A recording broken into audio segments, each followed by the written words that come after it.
नमस्कार, उत्तर भारत न्यूज में आपका स्वागत है। मैं हूं आपके साथ अब्दुल रहीम। देखेंगे तमाम बड़ी खबरें, लेकिन सबसे पहले हेडलाइंस।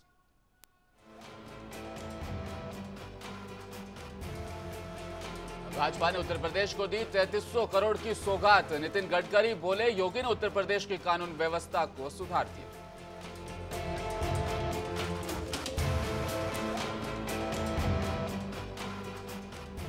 सचिन से जुदा हुई सीमा घर से उठा ले गई यूपी एटीएस। अब होगी पाकिस्तान नेटवर्क की जांच।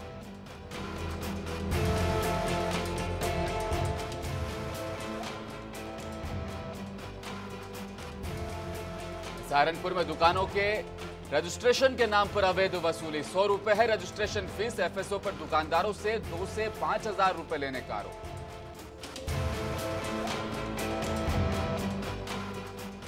और मथुरा में उफान पर यमुना। माता कात्यायनी मंदिर बाढ़ के पानी में डूबा, फिर भी दर्शन को पहुंच रहे श्रद्धालु।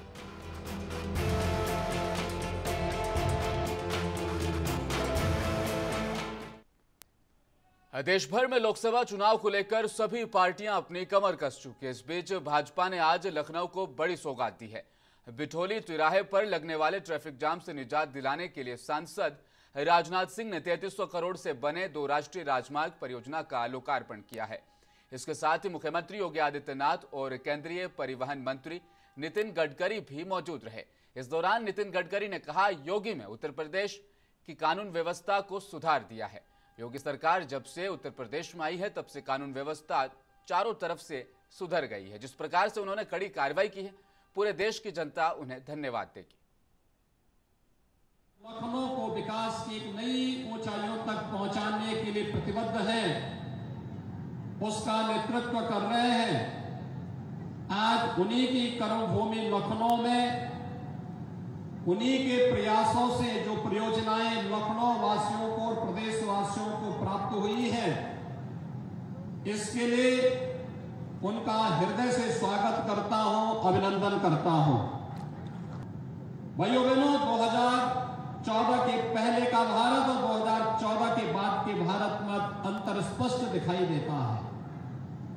2014 के पहले के भारत में इंफ्रास्ट्रक्चर कमजोर था। 4 लेन, 6 लेन, 8 लेन जो सदैव अटल जी ने अपने समय में बना दी, वही आगे बढ़ पा रही थी। नया कोई भी प्रोजेक्ट आगे नहीं बढ़ पा रहा था। पिछली बार मैं जब लखनऊ आया था तो मोदी जी के नेतृत्व में उत्तर प्रदेश के विकास के लिए काफी बड़ी इन्वेस्टमेंट मोदी जी का आदरणीय मोदी जी के मार्गदर्शन में योगी जी ने यहाँ जो लोगों को बुलाया था, उनने बहुत बड़े प्रमाण पर यह आश्वस्त किया था कि हम उत्तर प्रदेश में काफी बड़ा पूंजी निवेश करेंगे। आज मुझे योगी जी बता रहे थे कि करीब 10 लाख करोड़ का इन्वेस्टमेंट आकर यहां नए नए उद्योग शुरू हो रहे हैं। उद्योग जब शुरू होते हैं, इन्वेस्टमेंट जब आती है, तो वो 4 बातें महत्वपूर्ण रूप से देखते हैं। बहनों भाइयों, जहां तक हमारे लखनऊ का प्रश्न है, आज हमारा लखनऊ विकास के नए नए राहों को बनते हुए देख रहा है और यही बात का प्रमाण है कि लखनऊ तेजी से आगे बढ़ रहा है। मित्रों, लखनऊ के समग्र विकास की एक रूपरेखा हम लोगों ने आज के कई वर्ष पहले तैयार की थी और जो रूपरेखा तैयार की थी, उसी के अनुरूप उत्तर ग्रेटर नोएडा से बड़ी खबर सामने आई है। यहां पर पाकिस्तानी सीमा हैदर को एटीएस के अधिकारी पूछताछ के लिए अपने साथ ले गए। बड़ी बात यह कि सीमा के घर के बाहर एटीएस के अधिकारी सादे कपड़ों में पहले से ही तैनात थे। एटीएस जब सीमा हैदर को ले जा रही थी तो गली के अंदर मीडिया की एंट्री भी बैन कर दी गई थी। एटीएस सीमा हैदर को कहां लेकर गई है और उसको कहां पर रखा जाएगा, फिलहाल इस बारे में कोई भी जानकारी नहीं मिल पा रही। फिलहाल सचिन के चाचा पिताजी भी एटीएस की कस्टडी में हैं। जानकारी यह भी मिली कि एटीएस की टीम ने ग्रेटर नोएडा पुलिस से सीमा हैदर और सचिन के बयान की कॉपी ले ली है। एटीएस के अधिकारी अभी तक की जांच में आए फैक्ट्स की नए सिरे से तफ्तीश करेंगे। वहीं एटीएस अब जल्द ही सीमा और सचिन के फिर से बयान दर्ज कर सकती है। वहीं अब हिंदू सेना ने भी सीमा हैदर को देश से 72 घंटे के भीतर बाहर निकालने का अल्टीमेटम दिया है। गोरक्षा हिंदू दल के राष्ट्रीय अध्यक्ष वेदनागर ने सोशल मीडिया के माध्यम से सरकार से यह अपील की है कि अपील करते हुए उन्होंने कहा कि देश की सुरक्षा से किसी तरह का कोई भी समझौता नहीं किया जाना चाहिए। पिछले काफी दिनों से सीमा हैदर को लेकर सोशल मीडिया पर तरह तरह के बयानात सामने आ रहे हैं, जिनमें से एक यह भी है कि सीमा पाकिस्तान की तरफ से भेजी गई एक जासूस है। सीमा हैदर को लेकर पाकिस्तान सिंध में डाकुओं के द्वारा वहां पर मंदिरों के ऊपर रॉकेट लॉन्चर से हमला करना और 30 हिंदुओं को बंधक बनाए जाना दुर्भाग्यपूर्ण है। और सीमा हैदर स्वेच्छा से भारत आई हुई हैं। भारत में नारियों का सम्मान है। वस्तुतः ये जांच की विषय है कि सीमा हैदर हैं क्या, ये जांच होनी चाहिए। दूसरी बात, पाकिस्तान सरकार कान खोलकर सुन लो, अगर वहां के हिंदुओं के साथ ऐसा दुर्व्यवहार होता रहेगा तो हिंदुस्तान में 30 करोड़ मुसलमान है, अगर उनके साथ हम ऐसा व्यवहार करेंगे तो कैसा लगेगा।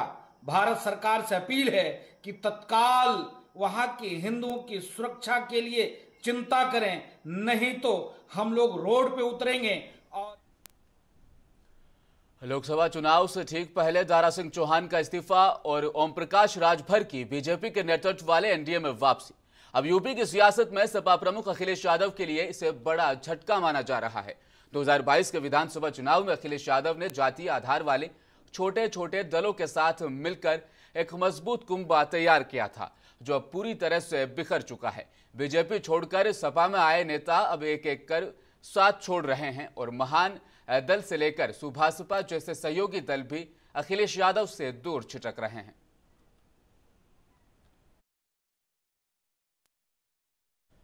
मिर्जापुर में पर्यटन को बढ़ावा देने के दृष्टिगत जिलाधिकारी दिव्या मित्तल और पुलिस अधीक्षक संतोष कुमार मिश्र ने लखनिया दरी का निरीक्षण किया है।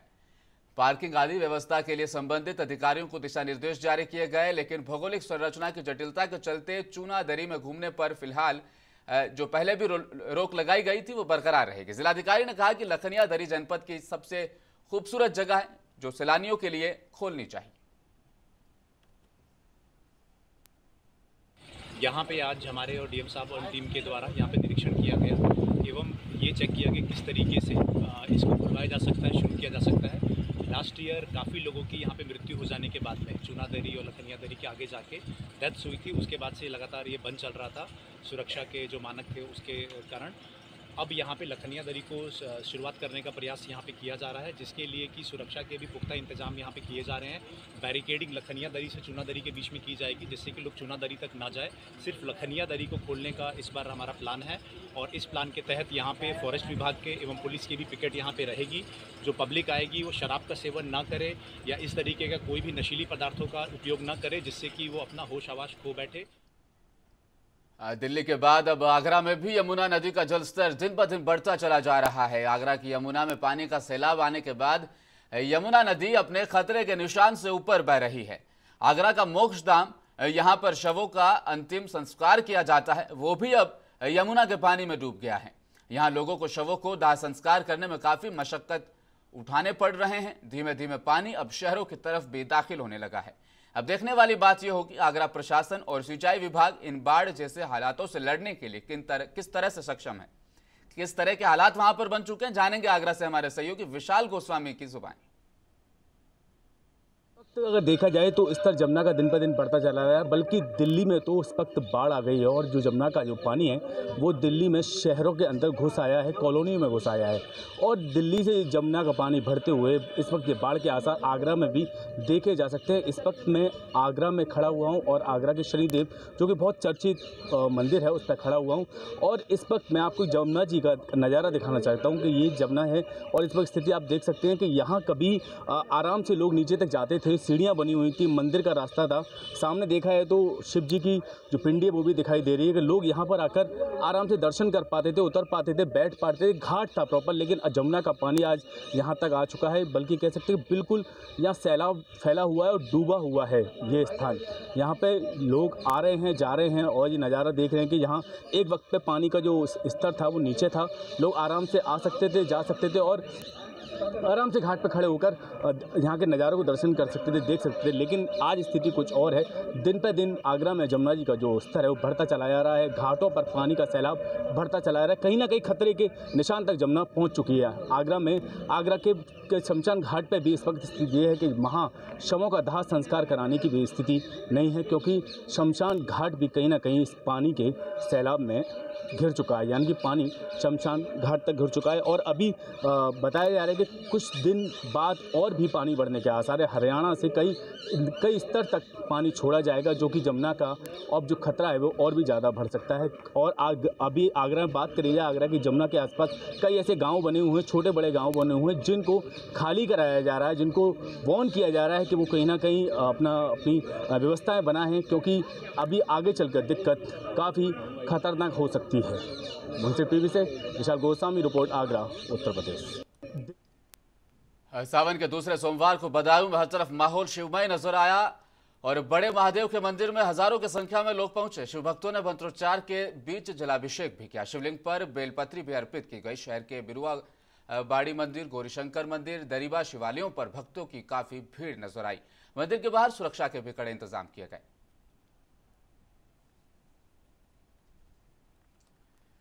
सीतापुर में सपा के राष्ट्रीय अध्यक्ष अखिलेश यादव के निर्देश पर पूर्व विधायक रामपाल यादव को लोकसभा क्षेत्र सीतापुर का प्रभारी नियुक्त किए जाने पर बिस्वा विकास खंड के मानपुर में कार्यकर्ताओं ने उनका भव्य स्वागत किया। इस अवसर पर रामपाल यादव ने कहा, हर विधानसभा और ब्लॉक स्तर पर बड़ा कार्यक्रम किया जाएगा और संगठन को मजबूत किया जाएगा और आने वाले 2024 में भाजपा को हराने का लक्ष्य रखा जाएगा।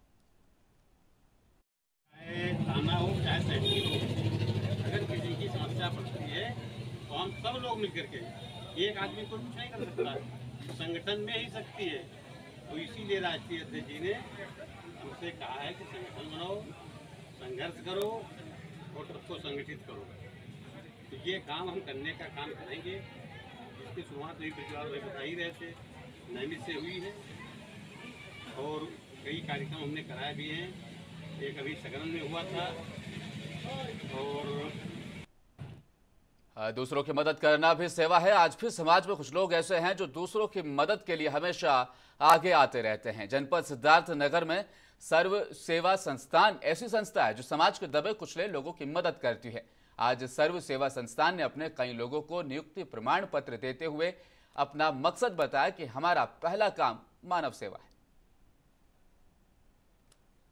रजिस्टर 7/1/22 को रजिस्टर्ड हुआ और हमारी जो रजिस्ट्रेशन संख्या 1 है। हमारी ज़िले में 15 जिलों में टीम हो गई है। हमारा महाराजगंज, सिद्धार्थनगर, बहराइच और बस्ती, सरा बस्ती, कुशीनगर, देवरिया और ये भदोही, लखनऊ, ऐसे 15 जिलों में हमारे लोग हो गए हैं। हमारा हर महीने हर कोई ना कोई, अभी तक हम लोग टीम बना रहे थे। हमारा ये क्या कहते हैं, हम लोग खाना खिलाए हैं वहाँ पे अनाथ आश्रम में। उद्देश्य है हम लोगों को, गरीब लोगों को, जितना भी जो पिछड़े लोग हैं, जितने भी उन लोगों का। सहारनपुर में खाद्य पदार्थों की दुकानों के रजिस्ट्रेशन के नाम पर अवैध वसूली की जा रही है। एक खाद्य सुरक्षा अधिकारी पर रजिस्ट्रेशन के नाम 2 से 5 हजार रुपये लेने का आरोप दुकानदारों ने लगाया है, जबकि सरकारी रजिस्ट्रेशन की फीस 100 रुपये मात्र है। अवैध वसूली को लेकर दुकानदारों ने भ्रष्टाचार के आरोप लगाए हैं। गंगो क्षेत्र में एफएसओ रामजीत की ड्यूटी है। वे कुंडा गांव में पहुंचे, परचून की दुकानों से रजिस्ट्रेशन कराने की बात कही। दुकानदार रजिस्ट्रेशन कराने को राजी हो गए। एफएसओ ने जब सबके नाम लिखना शुरू किया तो फोटो भी मंगवाई। उसके बाद जब फॉर्म भरवाया गया तो दुकानदारों का आरोप है कि उनमें से 500 से लेकर 6000 रुपए तक उनसे वसूले जा रहे हैं। अच्छा, फिर 2000 रुपये ले रहे, कौन ले रहा? 500 ले गए कौन गाड़ी वाला? अच्छा अच्छा, किसी बता 500 ले ले, जितना 500 दिया 500 ले ले, 1000 दिया 1000 ले लिए, और 2000 2000 लिए 2000 ले ले। आपने कितने दिए? 1000 आपने क्या दिए? क्या का लाइसेंस बनवा रहे हैं आप? दुकान का, के की दुकान है आपकी? परचून की। और आपने भी दिए पैसे? और किसी ने दिए पैसे? पैसे तो हमने भी दिए।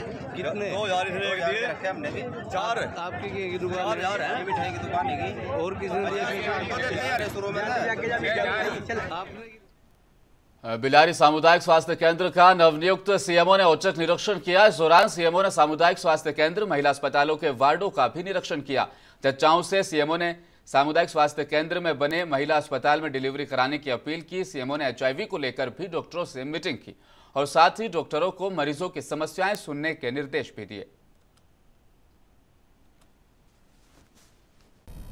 कमियाँ कुछ खास नहीं थी, लेकिन मेन पर्पस ये था कि उनको थोड़ा सा कम्युनिकेशन बताना था, चीज़ें कि कैसे सुधार किया जा सकता है, चीज़ों को, अपनी सेवाओं को कैसे सुधार किया जा सकता है। जैसे आज मातृ बच्चों का वो दिन है, तो उसमें जिस तरह से कैसे हम लोगों पेशेंट्स में अपना फेथ बनाएं, मेन पर्पस ये था कि डॉक्टर्स का कम्युनिकेशन मरीज़ के साथ अच्छा होना चाहिए। वो हमेशा डॉक्टर से कांटेक्ट करें, ना कि बिचौलियों से बात करें, जिससे कि प्राइवेट में जो डिलीवरीज हो रही हैं वो कम हो और सब लोग। उत्तर प्रदेश के लखीमपुर खीरी में चर्चित रिजवान हत्याकांड एक बार फिर चर्चाओं में आ चुका है। मामले में खीरी थाने पर तैनात रहे तत्कालीन इंस्पेक्टर ने मुकदमा खत्म भले ही कर दिया हो और अपना पल्ला झाड़ दिया हो, लेकिन पुनः विवेचना के बाद एक बार फिर रिजवान हत्याकांड का मामला सुर्खियों में आ गया है। दरअसल आपको बता दें कि थाना खीरी और कस्बा खीरी के मोहल्ला खेसराय निवासी रिजवान का 29 मार्च 2022 को शव प्रेमिका के घर पर संदिग्ध अवस्था में मिला था। मृतक रिजवान के परिजनों ने प्रेमिका और उसके परिजनों पर गला घोंटकर हत्या का आरोप लगाया था। परिजनों का आरोप है कि तत्कालीन इंस्पेक्टर ने विपक्षियों से साठगांठ कर ली और मुकदमे को खत्म कर दिया था। परिजनों ने हाईकोर्ट का सहारा लेकर पुनः विवेचना करने के लिए निर्देश कराए हैं। कोर्ट द्वारा पुनः विवेचना के निर्देश के लगभग 3 महीने होने के बावजूद भी अब तक कोई कार्रवाई नहीं की जा रही है। पुलिस की भूमिका वाकई संदिग्ध नजर आ रही। आरोपी खुलेआम घूम रहे हैं, जबकि परिजन मृतक रिजवान को इंसाफ दिलाने को लेकर 14 माह से दर-दर की ठोकरें खाने पर मजबूर है। मृतक रिजवान के परिजनों ने एक बार फिर प्रधानमंत्री और मुख्यमंत्री योगी आदित्यनाथ सहित आला अधिकारियों से आरोपियों के खिलाफ सख्त से सख्त कार्रवाई करने की मांग की है। के पूरा घर मार दिया, अपने घर में बुला के मेरे बच्चे की वहाँ बॉडी मिली। हम भटक रहे हैं, 14 महीने हो गए हम भटक रहे हैं, कहीं हमको इंसाफ नहीं मिल रहा है।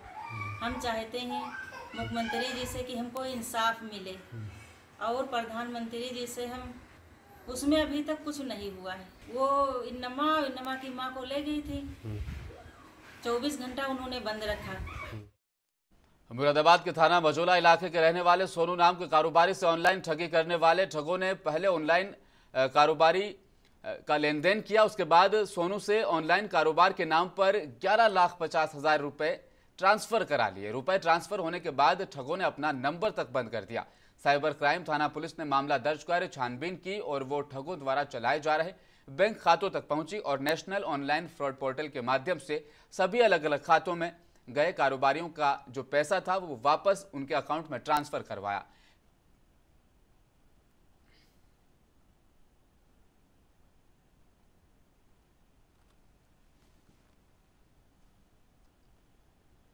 मैनपुरी में बदमाशों ने बकरी चराने गई किशोरी के साथ दुष्कर्म करने का प्रयास किया। पीड़िता ने बहादुरी दिखाते हुए एक युवक को धर दबोचा, हालांकि 3 लड़के भागने में सफल रहे। इस बीच ग्रामीण भी काफी संख्या में एकत्रित हो गए, जिन्होंने मिलकर युवक की धुनाई की। फिलहाल पीड़िता की बहन ने थाने में तहरीर दी है। मामला बरनहाल थाना क्षेत्र के इस्माइलपुर के डेरा बंजारा गांव का है।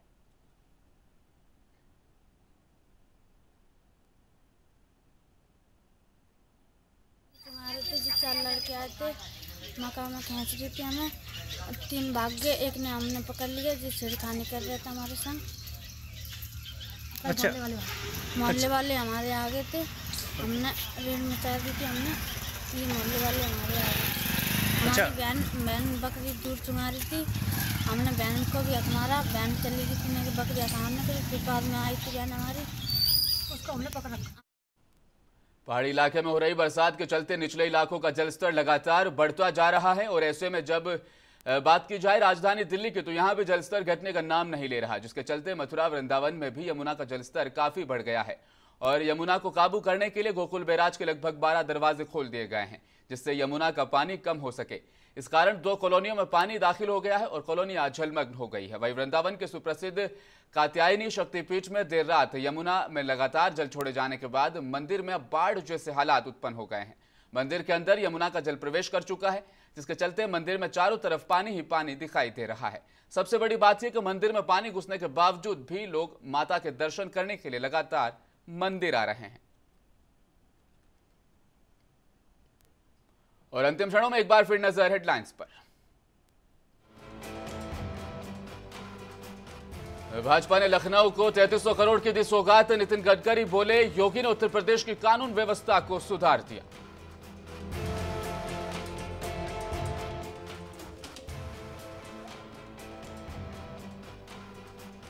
सचिन से जुदा हुई सीमा घर से उठा ले गई यूपी एटीएस। अब होगी पाकिस्तान नेटवर्क की जांच।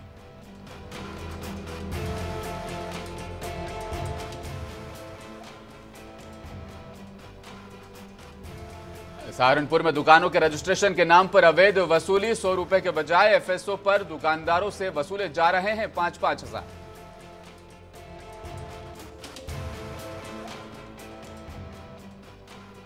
और मथुरा में उफान पर यमुना। माता कात्यायनी मंदिर बाढ़ के पानी में डूबा, फिर भी दर्शन को पहुंच रहे श्रद्धालु।